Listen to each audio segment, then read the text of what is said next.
Hello students, स्वागत है आपका pi classes bye Sachin Malik में। आज का हमारा टॉपिक क्लास 9 के लिए वर्कशीट नंबर या कार्यपत्रक नंबर 1।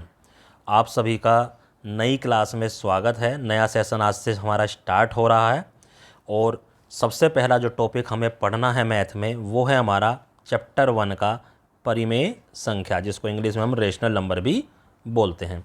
देखो, ये दो बच्चे हैं, इसका नाम बबलू और इधर ये बबली। बबलू पूछ रहा है बबली से, बबली क्या तुम परिमेय संख्याओं के बारे में जानती हो? हाँ बबलू, अब ये जवाब दे रही है।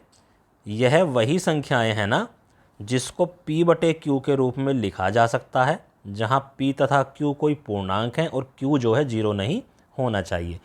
p बटे क्यू का जो अर्थ है वो होता है अंश बटे हर। हम ऊपर वाली संख्या को क्या बोलते हैं? अंश, और नीचे वाले को बोलते हैं हर। यानी जिस भी संख्या को हम अंश बटे हर के रूप में हम लिख सकते हैं वो सभी हमारी परिमेय संख्याएं होती हैं। देखो, परिमेय संख्या से पहले हम प्राकृत संख्या पढ़ चुके हैं। प्राकृत संख्या छोटी क्लासेस में क्या होती थी? वो होती थी 1 2 3 4, जो हम कह रहे काउंटिंग नंबर होते थे।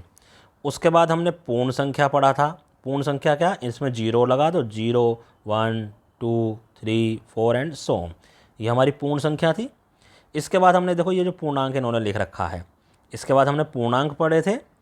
और पूर्णांक हमारे पास क्या थे? देखो 0 1 2 3 ये तो हमने पढ़े रखे थे। इसमें -1 -2 -3 एंड सो ऑन, यानी माइनस की संख्याएं भी ले लें तो इसको हम पूर्णांक बोलते थे। अब इससे आगे हमें पढ़ना है, तो जिस भी संख्या को हम अंश बटे हर के रूप में लिख सकते हैं। देखो, सभी पूर्णांकों को हम अंश बटे हर के रूप में लिख सकते हैं। जैसे -1, तो -1 को -1 बटे 1 लिख सकते हैं। -5 को हम क्या लिख सकते हैं? -5 बटे 1। ये अंश हो गया, ये हर हो गया। ऐसे ही मान लो 99 है, 99 को भी लिख सकते हैं 99/1। ऊपर अंश हो गया, नीचे हर हो गया। तो ये सभी हमारी संख्याएं क्या हैं? परिमेय संख्याएं, इनको भी हम कह सकते हैं। अब परिमेय संख्याओं दो प्रकार की होती हैं। एक तो ये 1 वाली तो हम सबको बना ही सकते हैं, इनको छोड़ो। इसके अलावा जैसे हमें दे रखा 2/5, 2/5 ये अंश बटे हर के रूप में, बस नीचे वाली वैल्यू 0 नहीं होनी चाहिए, आपको बस ये ध्यान रखना है। अब इसको अगर मैं डिवाइड करूंगा तो ये पूरा पूरा डिवाइड होकर क्या आ जाएगा? 0.4। डिवाइड करना आप छोटी कक्षाओं में सीख चुके हो, यहाँ पे मैं डिवाइड करना नहीं सिखाऊंगा आपको। तो अगर हम 2/5 को डिवाइड करेंगे बेटा तो 0.4, यानी ये पूरा पूरा डिवाइड हो गया। या कोई और संख्या होगी जो हम डिवाइड करेंगे, हो सकता है 1 स्थान बाद वो ख़त्म हो जाए, या हो सकता है ऐसे आ जाए 0.125, यानी दशमलव के 3 स्थान बाद उसका डिवाइड चलता रहा और 3 दशमलव स्थान के बाद उसका डिवीज़न कंप्लीट हो गया। एक तो ये संख्याएं जिनका डिवीज़न हो जाता है पूरा, इनको टर्मिनेटिंग, यानी दशमलव प्रसार शांत। ये दशमलव का प्रसार है और ये शांत, यानी ये शांत हो जाता है आगे जाके। शांत का मतलब ये पूरा कंप्लीट डिवीज़न हो जाता है। इसको हम टर्मिनेटिंग डेसिमल बोलते हैं इंग्लिश में, ठीक है। एक तो ये वाली संख्याएं जो दशमलव के बाद पूरी पूरी डिवाइड हो जाती हैं, इनको परिमेय संख्याएं बोलेंगे इस तरह की। एक होती हैं इस तरह की 1/3, इसको तुम डिवाइड करोगे 0.333, कितनी भी बार लिखते चले जाओ ये ख़त्म ही नहीं होगी कभी, डिवाइड बार बार आती जाएगी। एक तो इसमें देखो ख़त्म नहीं हो रही है, बार बार चलती जा रही है। दूसरा, इसमें वही डिजिट बार बार रिपीट होता जा रहा है। कौन सा डिजिट? 3 बार बार रिपीट होता जा रहा है। ज़रूरी नहीं है कि 3 ही रिपीट होगा, हो सकता है ऐसे रिपीट होना चाहिए 32 32 32 32, बार बार ऐसे भी रिपीट हो सकता है, यानी 2 अंक भी रिपीट हो सकते हैं, 3 अंक भी रिपीट हो सकते हैं, 4 अंक भी। अगर खाली 3 रिपीट हो रहा तो इसको ऐसे लिख सकते हैं 0.3 बार। इसके ऊपर बार, बार का मतलब 3 वाला जो अंक है वो बार बार रिपीट हो रहा है। इसको हम ऐसे लिख सकते हैं 0.32 बार, ठीक है। अब ज़रूरी नहीं है कि 2 ही अंक रिपीट हो, 3 भी हो सकते हैं, 4 भी हो सकते हैं, 5 भी हो सकते हैं। तो इसको हम क्या बोलते हैं? इसको हम बोलते हैं अशांत। अशांत और आवृत्ति। आवृत्ति का क्यों बोल रहे हैं? क्योंकि बार बार वो रिपीट हो रहा। अशांत क्यों है? क्योंकि दशमलव रुक ही नहीं रहा डिवाइड दशमलव के बाद, इसलिए अशांत है। और आवृत्ति हमने इसको क्यों बोल दिया? या अनवसानी आवृत्ति, इंग्लिश में बोलेंगे तो नॉन टर्मिनेटिंग रिकरिंग, ठीक है। तो ये वाले जो दशमलव के बाद पूरे पूरे डिवाइड हो जाए, एक ये वाले जो दशमलव के बाद डिवाइड नहीं हो और बार बार एक अंक, दो अंक या तीन अंक उसमें रिपीट होना शुरू हो जाए, ये सारी हमारी परिमेय संख्या होती हैं। इसके अलावा जितने भी हमारे पूर्णांक हैं, पूर्ण संख्या हैं, प्राकृत संख्या हैं, वो भी हमारी परिमेय संख्याएं होती हैं, क्योंकि सभी को हम p/q के रूप में लिख सकते हैं।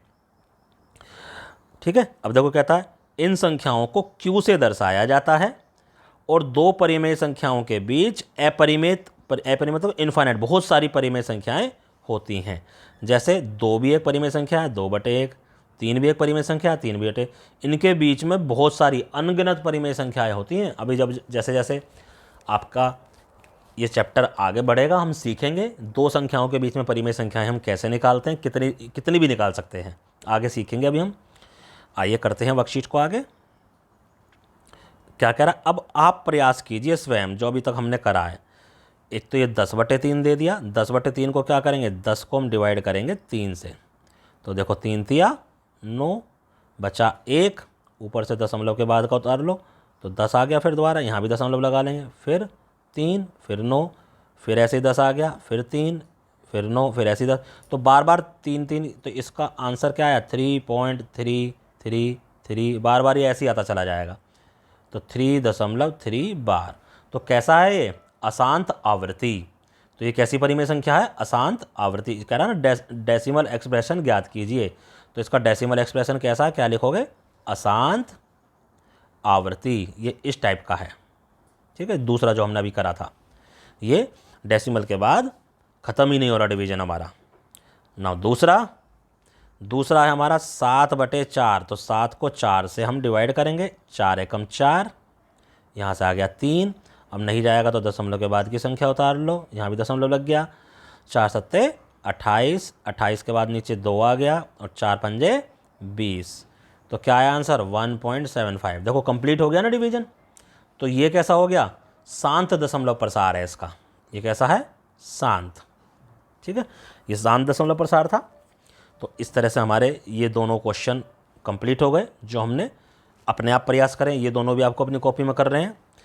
इधर कहता आइए अब अशांत आवृत्ति कौन सी थी, जो बार बार रिपीट हो रहे थे, उसको p/q के रूप में लिखना। अभी तक तो हम क्या कर रहे हैं, ये क्या थे हमारे पास, देखो ये जो हमने करे हैं ये p/q के रूप में लिखे हुए हैं, इसको हमने अशांत आवृत्ति बनाया।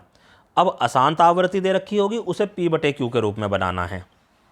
देखो जैसे ये वाला क्वेश्चन है, कहता इस क्वेश्चन को, इस अशांत आवृत्ति को ऐसे लिखो। तो जो भी तुम्हें क्वेश्चन बेटा यहाँ दे रखा होगा उसको x मान लेना, माना x बराबर 0.444 एंड सो ऑन। ये हो गया हमारा पहला समीकरण। अब इसको 10 से गुणा कर दो। 10 से क्यों कर दें, क्योंकि दशमलव के बाद सिर्फ एक ही तो अंक रिपीट हो रहा है, 4 ही रिपीट हो रहा है। 2 अंक रिपीट हो रहे होते तो 100 से गुणा करते, 3 अंक रिपीट हो रहे होते तो 1000 से करते, 4 अंक रिपीट हो रहे होते तो 10,000 से करते, उतनी ही जीरो वाली संख्या से। तो 10 से इसको करेंगे, जैसे ही 10 से करोगे ये दशमलव यहाँ से इधर आ जाएगा, एक स्थान इधर आ जाएगा, तो 4 दशमलव के बाद तो बार बार 4 ही रहने वाले हैं। अब क्या करेंगे, समीकरण 2 में से समीकरण 1 हम घटा देंगे। देखो समीकरण 2 घटा समीकरण 1 घटाओ, 10x में से x घटाएंगे। ठीक है, 10x में से हम ये वाला x, 10x में से x को हम घटाएंगे। देखो यहाँ लिख भी रखा है, जब 10x में से x घटाओगे तो क्या बचेगा 9x, और इधर नीचे वाली इस संख्या में से ऊपर वाली, देखो दशमलव के बाद यहाँ सारे में 4 4 4 है, तो ये तो कट जाएंगे, तो दशमलव के बाद तो क्या बचा, 0 बचा। दशमलव से पहले क्या है, यहाँ 4 है और यहाँ 0 है, तो 4 में से 0 घटाएंगे तो क्या आएगा, 4 ही तो आएगा। तो x बराबर 4.0 या 4 एक ही बात है, तो 4/9, ये वाला 9 नीचे आ गया। तो क्या आ गया, x का मान हमने ये माना था और x का मान क्या आ गया 4/9, यानी 0.444 को हम 4/9 के रूप में लिख सकते हैं। तो इसी तरह का क्वेश्चन बेटा आपको ये वाला दे रखा है, यहाँ 0.77 है, ये आपका होमवर्क है, ये आपको करना है। कहाँ करना, अपनी कॉपी में करना, और उसकी फिर फ़ोटो खींचनी है और अपने टीचर को व्हाट्सएप पर या गूगल क्लासरूम पर, जिस तरह से भी आप अपने टीचर के साथ जुड़े हुए हो, उसको ये होमवर्क के रूप में सेंड करना है। तो कौन कौन से क्वेश्चन करने हैं? एक तो ये दोनों क्वेश्चन करने हैं आपको अपनी कॉपी में, एक ये एग्जाम्पल करना है, और एक ये जो स्वयं प्रयास करना दिया हुआ है ये भी आपको अपनी कॉपी में करना है। तो जल्दी से इसको कीजिए और अपने अपने टीचर को सेंड कीजिए। धन्यवाद।